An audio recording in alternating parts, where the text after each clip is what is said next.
Welcome to Step 17, The King and His Kingdom, Part 1. In the last portion, we learn about kingdoms and how they work.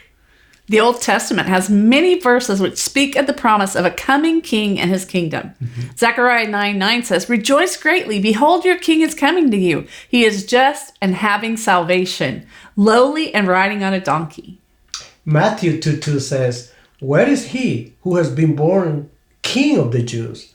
For we have seen his star in the east, and we have come to worship him." Jesus is the king of the kingdom of God. And God through all history has set the stage and prepared people for the arrival of King Jesus and his kingdom.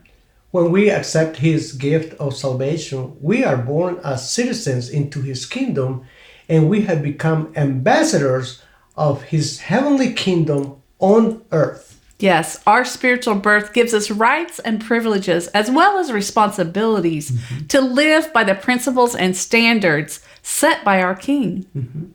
A common message all through the Bible is the kingdom of God.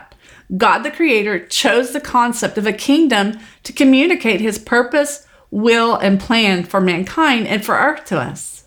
The Bible is the constitution manual for how the kingdom operates. We will not be able to effectively operate in the kingdom of God without reading the Bible and learning how his kingdom government works. As believers, we live on earth, but our citizenship is in the kingdom of heaven. Amen. All the resources, authority, and power of the kingdom of heaven are available to us as we seek to live as faithful and responsible subjects of our King. Citizenship is a legal position with rights and privilege protected by the constitution of the kingdom. The Bible is our constitution and outlines the promises, rights, benefit, desire, intent, standards, and principles of the kingdom of God. That's why it's important that we read and study and understand the Bible, because it's our constitution and it contains the will, desire, promises, and direction of our King and the standards and principles for living in his kingdom.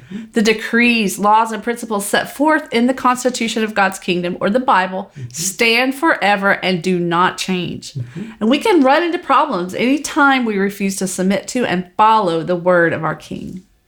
In God's kingdom's economy, all property belongs to him.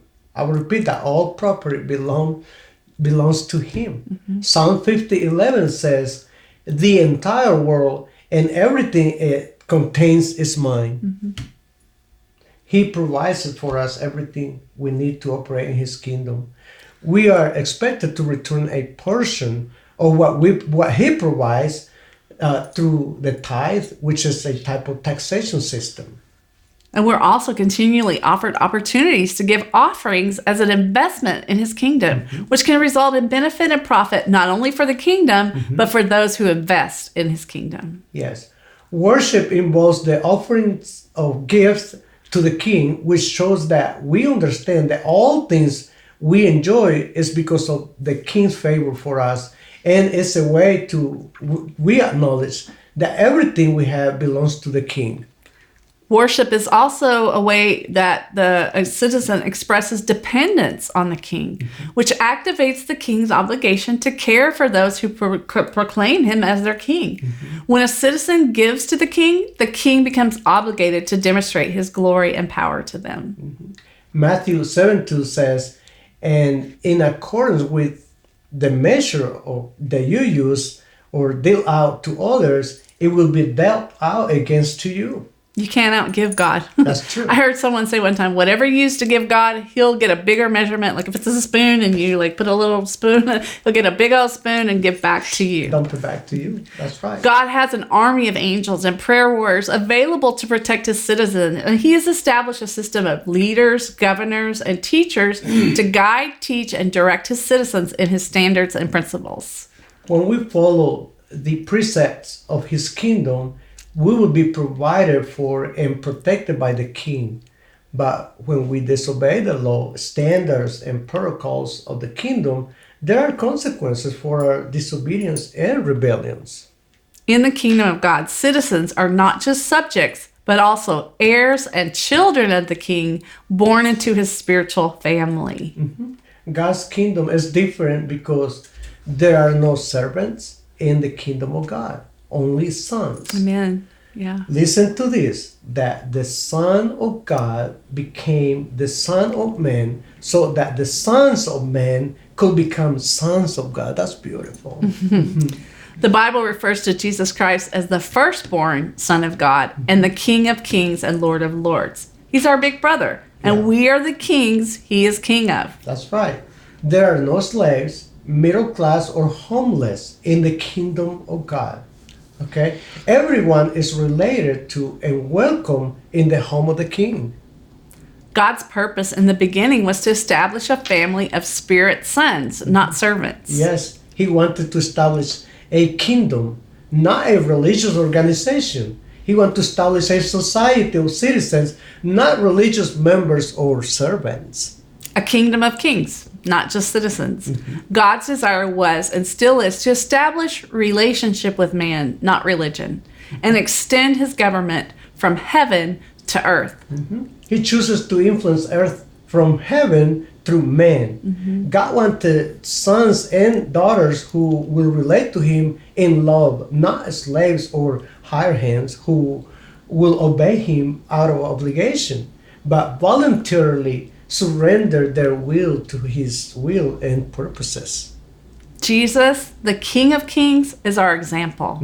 He surrendered his will to the Father and suffered death for us. He did. Like the words of the song, I love the song, Amazing Love. Listen to this. The song says, how could it be that you, my king, will die for me? Think about that. Our eternal home is his heavenly kingdom, and he desires that we be ambassadors of that kingdom on earth. The kingdom of God is not a physical territory or place. The kingdom of God is wherever God's authority has influence. The kingdom of God is manifest wherever the will of the king is done. Luke 17:20 and 21 says, the kingdom of God does not come with signs to be observed or with visible display, nor will people say, look, here it is, or see, it is there. Behold, the kingdom of God is within you, in your hearts, and among you, surrounding you. When we make Jesus Lord of our lives, the kingdom of God is within us. And wherever we go, live and work, or have influence, we can bring the kingdom of God into that place. And we can represent our king and his kingdom to others because we're ambassadors for his kingdom on earth. Ambassadors are diplomats who manage their government in foreign places. We are diplomats of the kingdom of God on earth. Learning to see ourselves as ambassadors should change the way we think and live. Yes, definitely. Be sure and read the PDF of this class and join us in the next portion where we talk more about our role in the kingdom of God.